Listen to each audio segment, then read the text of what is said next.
Le doy la palabra a Nelson Bocarate.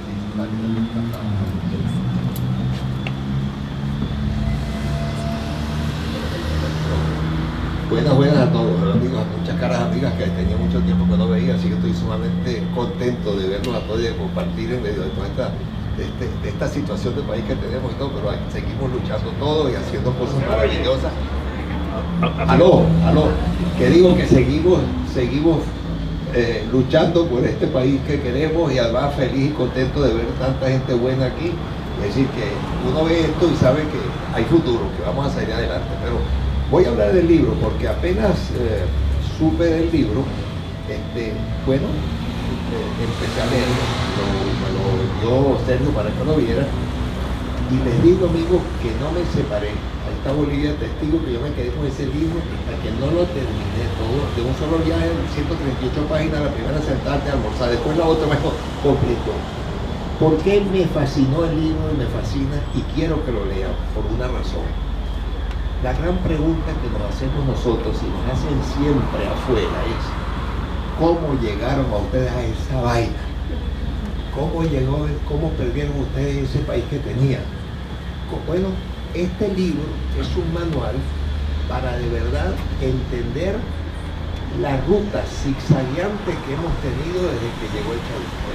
Pero entiendes todo, entiende el problema económico, entiende el problema político, entiende la vagabundería, perdón, no se oye. Que más fuerte, más cerca, bueno, entonces, como si fueras tú, mi amor. Aquí está. Bueno, realmente, déjame decir, el libro te despeja las incógnitas que hemos tenido a través del tiempo.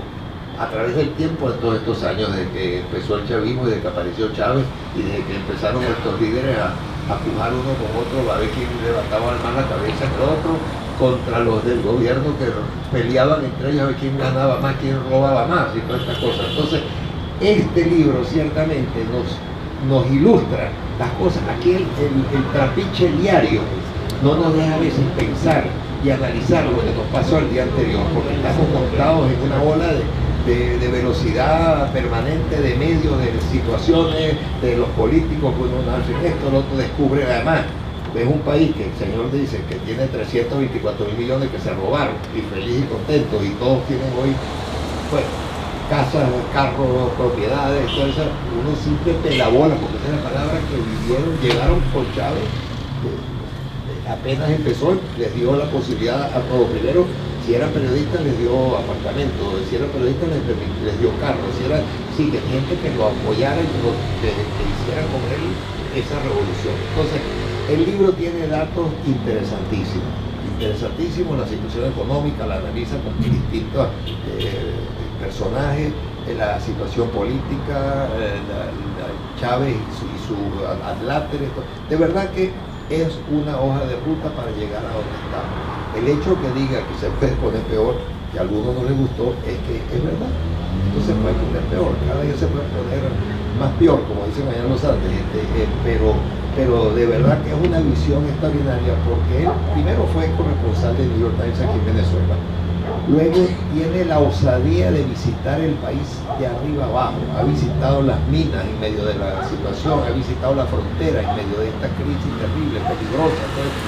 Se ha afrontado situaciones bien comprometedoras en zonas del país que están cuasi prohibidas. Entonces, extrae con mucha, no sutileza, directamente situaciones que no se conocen y que son parte de esa llave de sabiduría para entender qué es lo que nos trajo aquí y por qué se puede cometer. Yo no quiero decir más nada porque creo que vale la pena que lo oigamos, que hablemos con él, porque es algo extraordinario y por eso te felicito a ti y te felicito al autor, porque de verdad que va a ser ya un bestseller. Así que le deseo buena suerte y agradecido por la invitación y estar aquí con ustedes.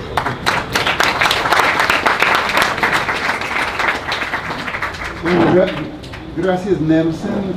Vamos ahora a empezar la conversación, pero primero yo quería agradecerle a varias personas Primero, Nelson, gracias por estar aquí, para moderar y por las lindas palabras que acabas de decir. Gracias, muchas gracias a Sergio Davar por, por una amistad muy larga y muy cercana, y también por publicar el libro aquí en Venezuela. El libro salió en Estados Unidos en inglés hace año y medio, y yo siempre tenía la esperanza de verlo en español y aquí en Venezuela. Entonces, a mí, o sea, me emocionó mucho que el libro esté saliendo ahora en español y aquí en Venezuela. Gracias, Sergio. También quiero solamente, aquí hay muchos amigos, y quiero solamente mencionar a algunos. Está aquí una persona para mí muy especial. En el libro contiene retratos. Para mí era importante de hacer un periodismo muy humano, de basar la historia de esos años tan difíciles del país en las historias concretas, personales de venezolanos. Y entonces el libro tiene muchos perfiles y retratos de gente que yo encontré mientras trabajaba en el libro. Y lo que yo encontré, además, que cuando yo he viajado desde Maracaibo hasta Ciudad Guayana, hasta la zona minera y casi todo el estado de Venezuela, y lo que yo descubrí es que cuando uno pasa un largo tiempo hablando con alguien y esa persona te cuenta la historia de su vida, también te están contando la historia de su país, y que los altibajos de la vida de alguien también reflejan lo que estaba pasando en esos momentos en el país. Entonces yo usaba esas historias, o la idea era que esas historias contaran e ilustraron para los lectores cómo era la historia de Venezuela. Y una de esas personas más importantes del libro está aquí hoy, y es una mujer que se llama Hilda Solórzano, que está aquí.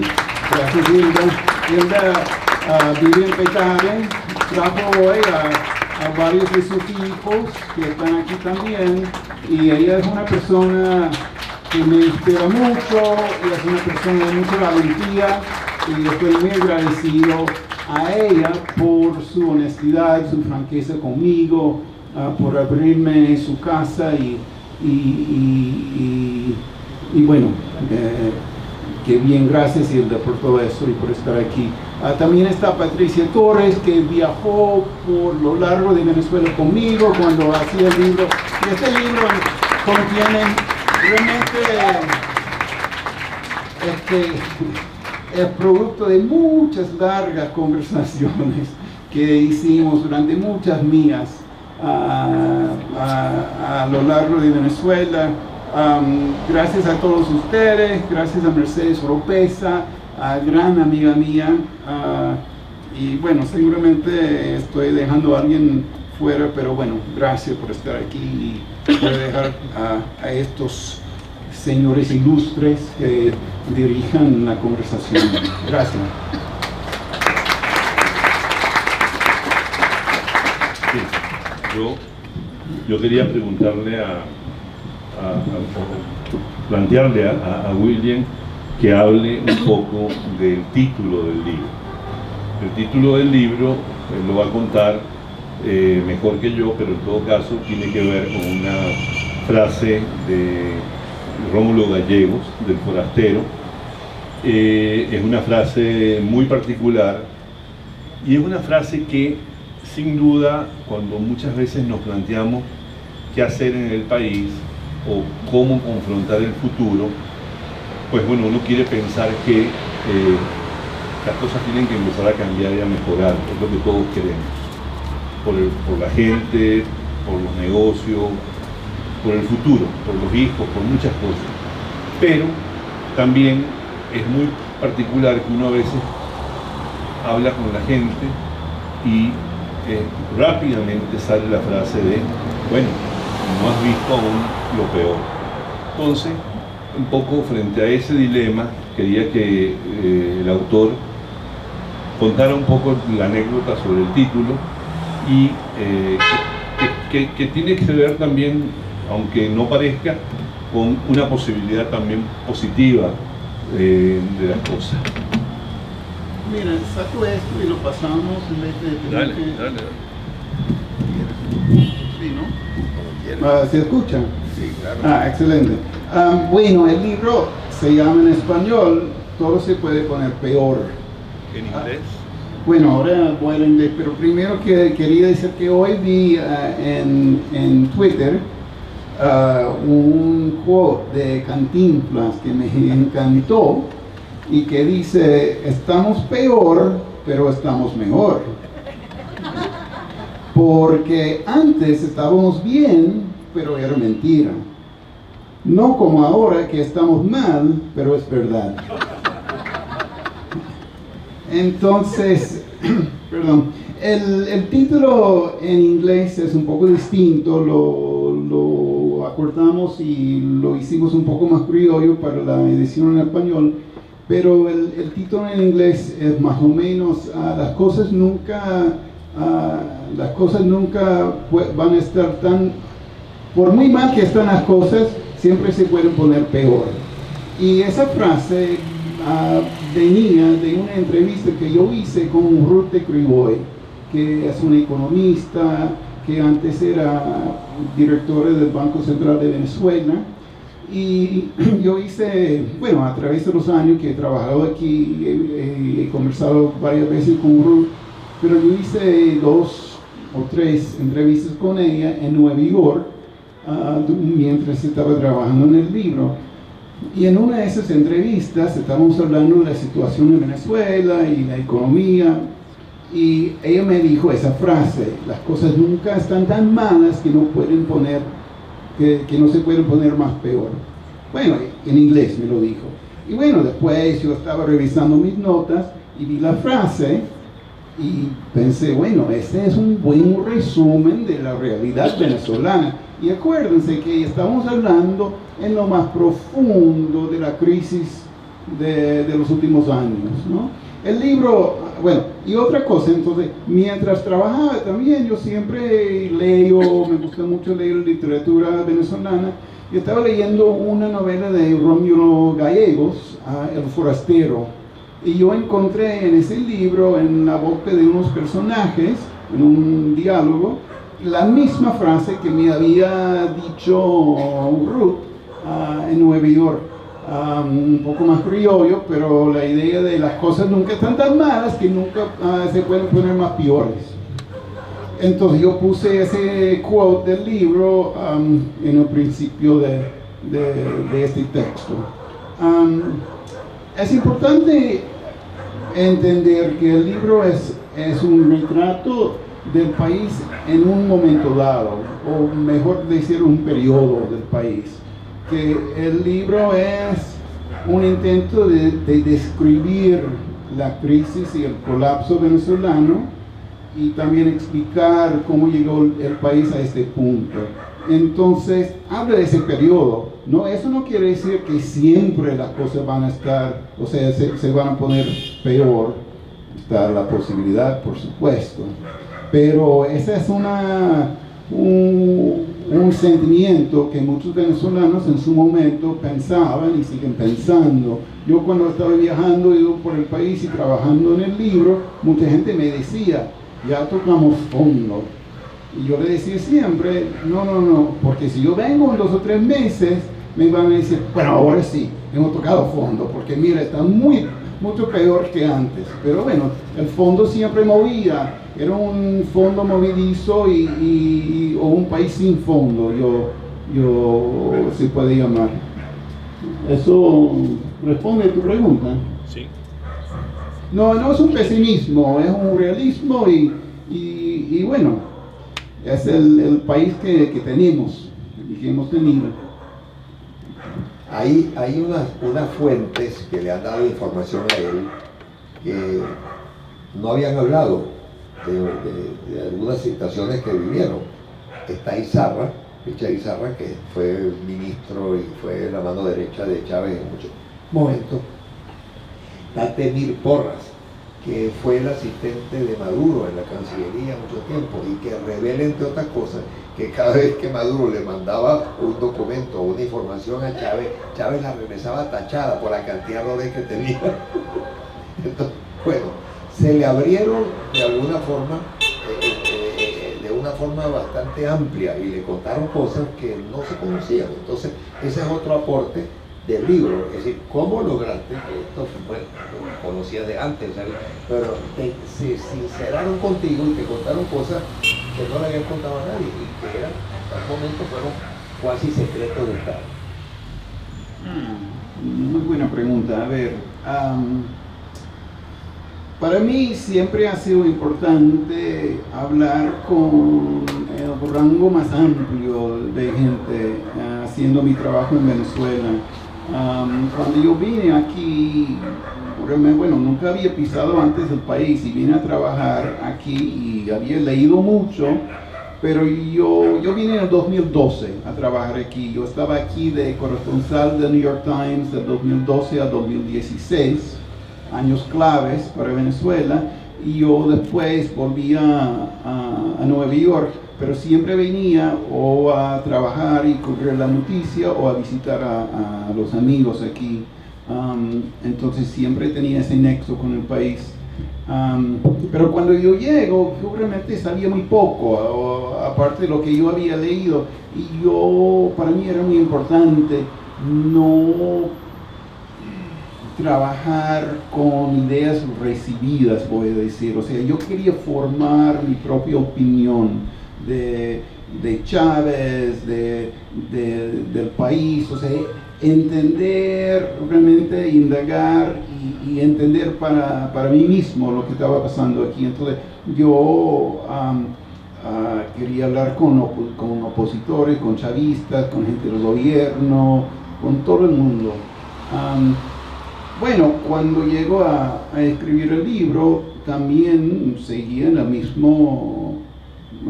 forma, pero para mí además era muy importante entender o tratar de entender cómo pensaba Maduro y la gente en esa cúpula del chavismo. Yo no entendía, o sea, había cosas, bueno, siguen, no sé, siempre han habido cosas muy extrañas. ¿Por qué tomaron esa decisión? Porque Maduro era una figura al principio que muy indecisa, porque no tomaba decisiones que para todo el mundo eran obvias. Y además quería entender si ellos creían su propaganda o si eran completamente cínicos.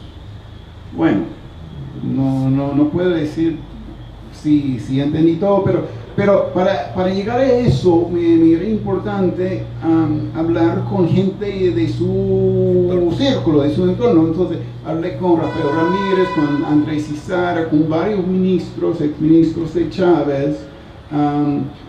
Realmente solamente tenía acceso en ese momento a gente que ya se había apartado del madurismo. Entonces, gente que ya salieron, como Ramírez, como Izarra, tenía Porras también. Y no sé, yo creo que en ese momento de un país en crisis, la gente quería hablar. Andrés Izarra me dijo que él realmente estaba pensando mucho en qué había pasado y cómo todo el proyecto en que él había invertido tanto tiempo y energía, su vida, como sea, había ido para abajo. Temir Porras también, bueno, es una persona muy intelectual, muy inteligente. Él tenía una crítica de lo que había pasado y no sé, nos sentamos y era muy abierto en comunicar cómo él veía todo lo que había pasado.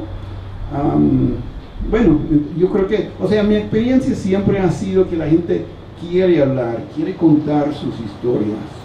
O sea, una persona que tú encuentras como un periodista en la calle o a veces un ministro. Y bueno, yo corrí con suerte. O sea, y además no era siempre fácil. Yo tenía que perseguir a varias personas e insistir, e insistir, e insistir. Y finalmente, bueno, no sé, se cansaron de mí. Y yo me monté en un avión, me fui a Roma a buscar a Ramírez, me fui a Berlín a hablar con Izarra, fui a Washington para donde me encontré con Temir Porras. Sí. Bueno, porque él estaba allí para una reunión. Hay que cosas increíbles, porque Ramírez le dice que cuando vuelva allá lo va a llevar a comer a su apartamento, porque no tiene un castillo, como han dicho, y quiere mostrárselo, pero que la próxima. Y cuando le habla de la corrupción en PDVSA, dice, no era PDVSA, en el país había corrupción, no era PDVSA, era la corrupción del país, una cosa dramática, pues, entre otras cosas, ¿no? Sí, una cosa clave para mí es que hablé con muchos ministros, exministros de Chávez, y todos criticaban mucho a Maduro, pero negaron de criticar a Chávez. Es decir, es que Chávez no hizo nada mal, o sea, los errores eran los que venían después. Y eso es muy impactante, o sea, no querían reconocer la responsabilidad que ellos también compartían en muchos casos. Tiene un caso que tiene un tema ahí interesantísimo, y además que indica, nada más que con solo leer esa aventura que él narra allí, entendemos cómo fue el gobierno de Chávez, que fue el caso del cable tren de Petare, porque eso es único. Montaron una pantomima, pues, de inauguración, pero él la cuenta con todos los detalles. Impacta porque resulta que Chávez se quería montar en el tren. Bueno, ese detallito lo puedes contar tú, porque es el que lo revela, las trampas, la tramposería, la falsedad, el montaje que hacía el gobierno de todo el que hacía Chávez. Salió un fragmento en el papel literario el fin de semana. Sí, ahí está. Pero bueno, sí, es una historia alucinante. Es que el cable tren de Petare es un mini tren de unas 3 estaciones que construyó el gobierno. Odebrecht y una empresa austriaca, Doppelmayr.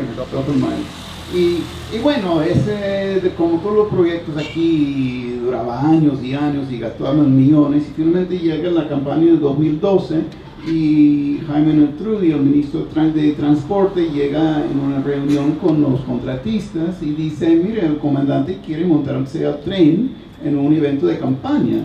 Y los ingenieros le dicen, bueno, chévere, pero no hay tren. O sea, hay una riel elevada que está ahí, pero no hay electricidad, no hay forma que hacer un tren mover por las rieles, no hay tren, no hay vagones. Y el Trude dice, bueno, miren señores, el comandante quiere montarse al tren. Hay una frase ahí que te gusta mucho, que el Trude más o menos le dice, ningún ingeniero europeo va a venir aquí y decirle a los venezolanos qué se puede o no se puede hacer. Bueno, finalmente se acuerdan de pagarle al contratista $1 millón para hacer el simulacro de que un tren se moviera sobre las rieles para el comandante.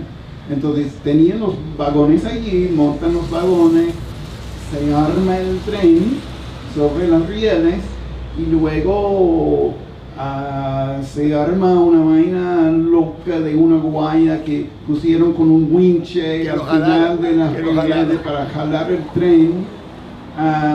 Y bueno, es que nadie sabía qué iba a pasar porque el tren no tenía frenos. No es que no sabían, pero había mucho temor de que podía pasar. Y entonces llega el día que fue muy pocos días antes de las elecciones en octubre del 2012, y hacen la vaina, el evento, llega Chávez, se monta a la plataforma, y hay cadena nacional, Chávez habla y hacen mover el tren. Y Chávez muy emocionado, mira el tren, qué bien. Y los ingenieros querían evitar que Chávez montara el tren, pero el tren llega a la estación y Chávez inmediatamente entra con su séquito y dice, bueno, vámonos, arrancamos. El problema es que ellos habían pensado que esa guaya que tenía podía servir como un tren vacío, pero un tren no solamente con Chávez adentro, pero con no sé cuántas personas, todo su séquito ahí. Bueno, eso era otra cosa, y tenían el temor de que si el tren estaba demasiado pesado, como había un desnivel, si se rompía la guaya, el tren se iba para atrás con el comandante adentro, sin frenos. Venezuela sin frenos. Así fue su gobierno, sin frenos. Entonces, bueno, y además es que yo pude encontrar en internet la cadena entera. Entonces, yo pongo aquí, o sea, yo narro el evento y lo que estaba pasando detrás de las cortinas, para decirlo de una forma, y también lo que estaba pasando en la pantalla de todos los televisores del país, con Chávez hablando, y bueno, es una historia realmente reveladora. Yo me topé con esa historia años antes, un poco, bueno, 1 o 2 años después de que ocurrió en las elecciones. Yo estaba en otro país de la región y estaba hablando con una persona que me comentó que había trabajado en un proyecto y me contó lo que había pasado. Y me pareció algo, o sea, una historia tremenda, pero bueno, ya Chávez estaba muerto, había mucha noticia, el país en crisis, no era una historia para contar en ese momento. Pero cuando empiezo a trabajar en el libro, empiezo a buscar a gente que tenía algún vínculo y encontré a varias personas que trabajaban allí y me contaban una historia. Entonces, bueno, ahí está el cable tren de Petare. Amiga, hay otro extraordinario, porque además esto indica qué tipo de gobierno teníamos, qué tipo de gobernantes, qué gente sumisa teníamos alrededor del comandante, que hacían lo que él le decía y no sabían cómo cumplir, pero lograban algo hacer para que no se pusiera bravo. El temor era Chávez. Y Andrés Izarra le confiesa desde en Austria, donde lo entrevistó, que a los presidentes siempre fue una puesta en escena, fue un pote de humo, era un show, y ciertamente sabíamos todos que eso era un show montado. Hay cuentas en detalle, pero también hay los casos como las vacas que llevaban, la mudaban de un lado para otro y volvían a pasar la misma vaca. Todo eso pasó, pero eso lo narra él aquí, de cómo pues todos le tenían gran temor a Chávez y hacían, no se atrevían a decirle que no.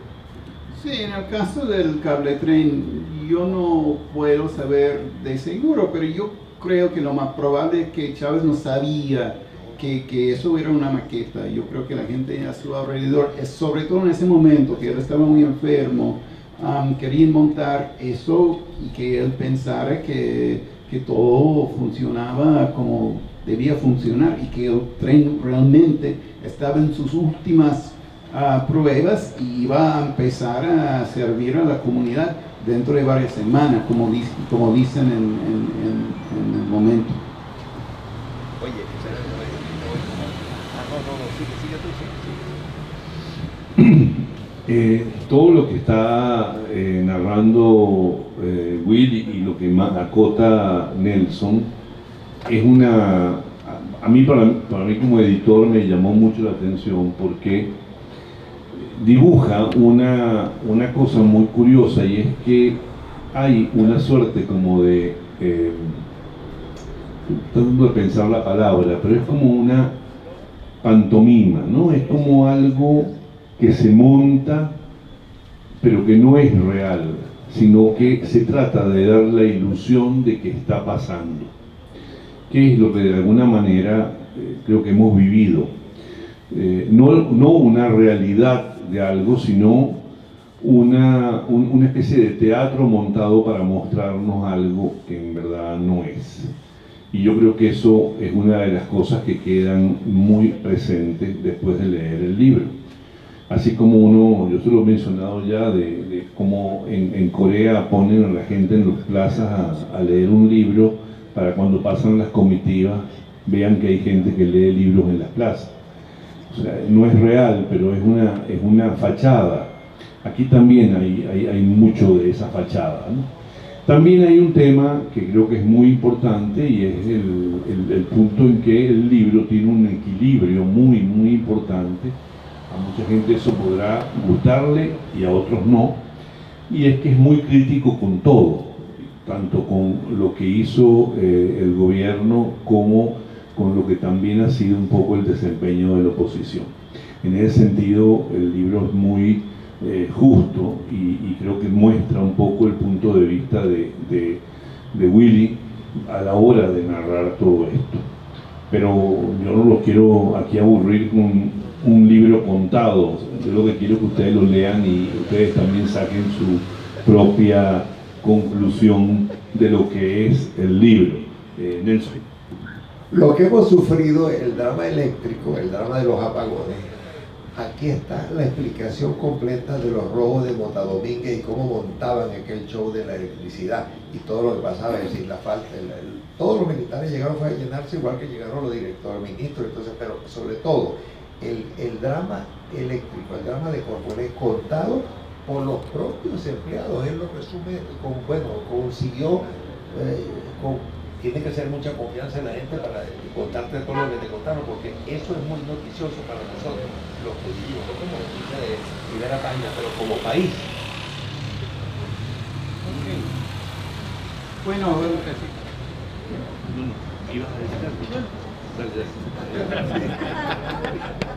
no, el tema de los apagones es muy importante en el libro, porque el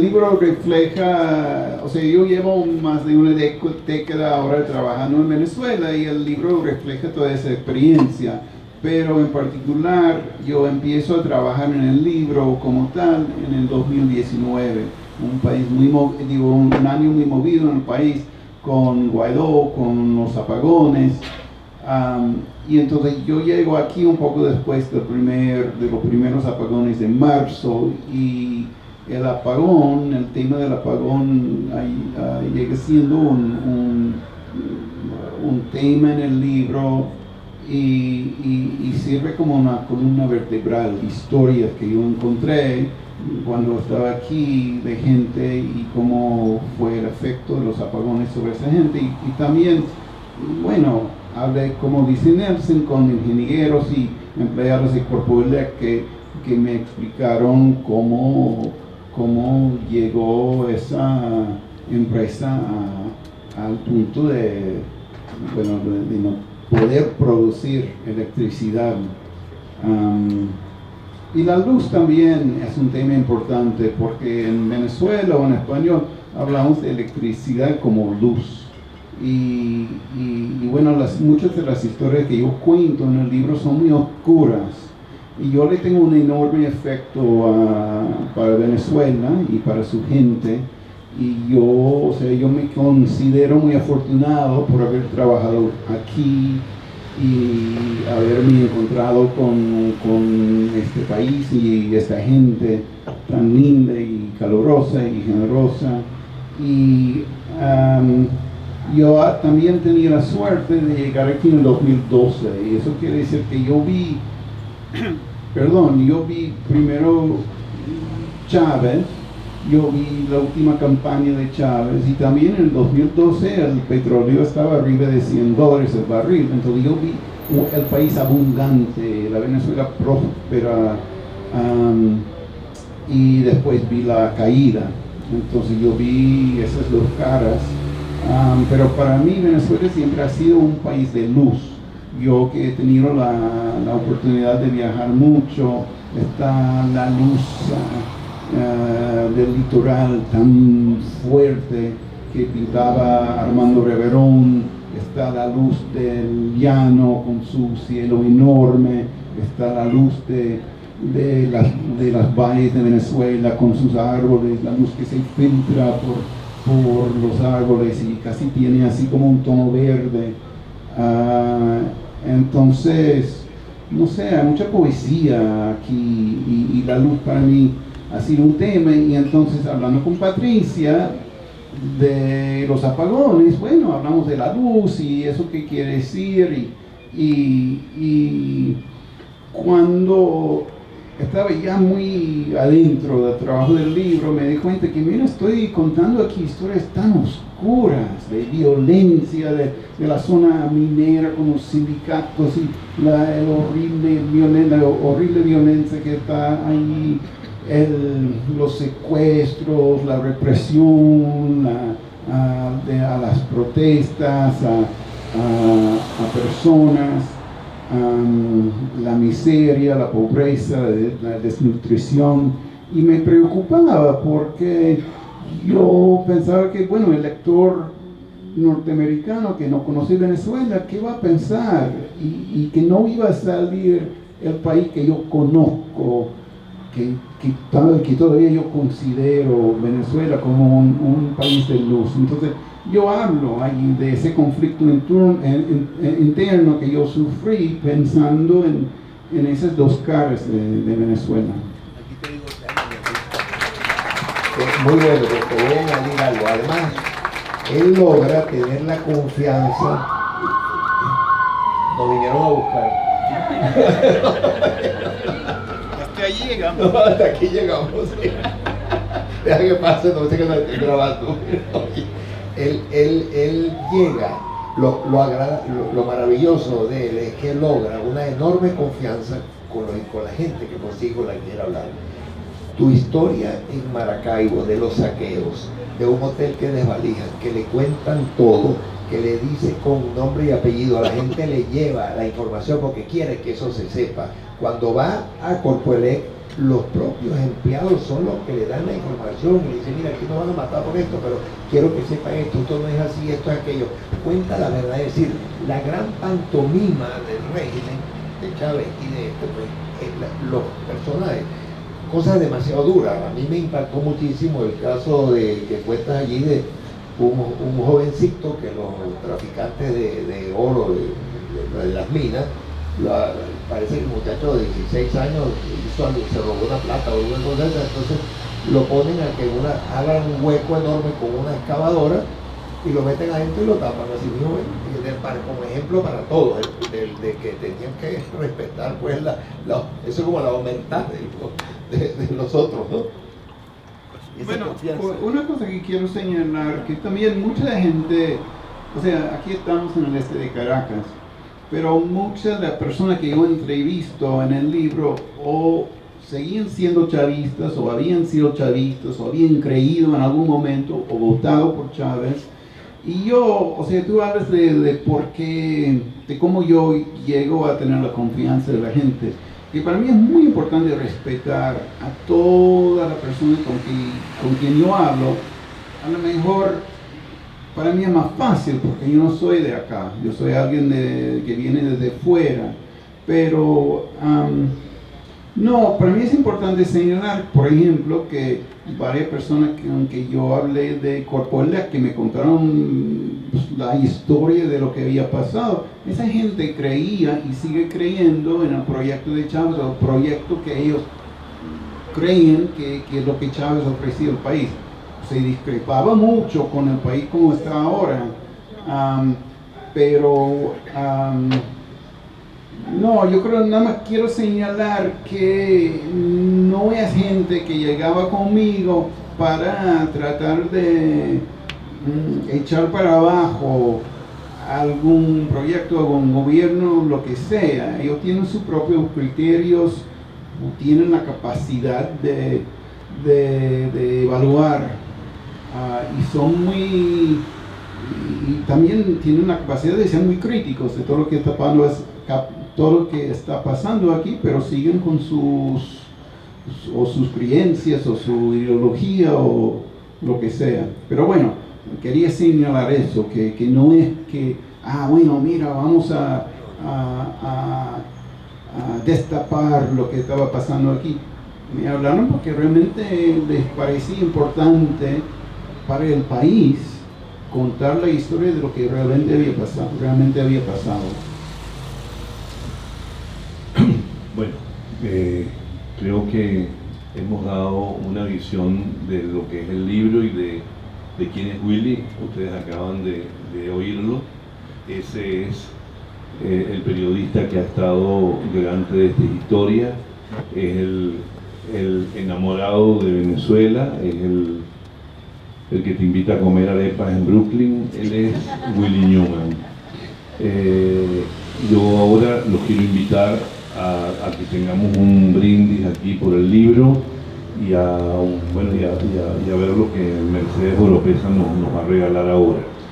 No quiero dejar pasar el tiempo sin agradecerle de nuevo a Meyer Cohen y a su esposa y a todos los que están trabajando en este sitio, el espacio que ha estado muy bien y que nos gusta mucho, y bueno, y a todos ustedes de nuevo por venir y por oírnos aquí y por estar en esta presentación. Gracias.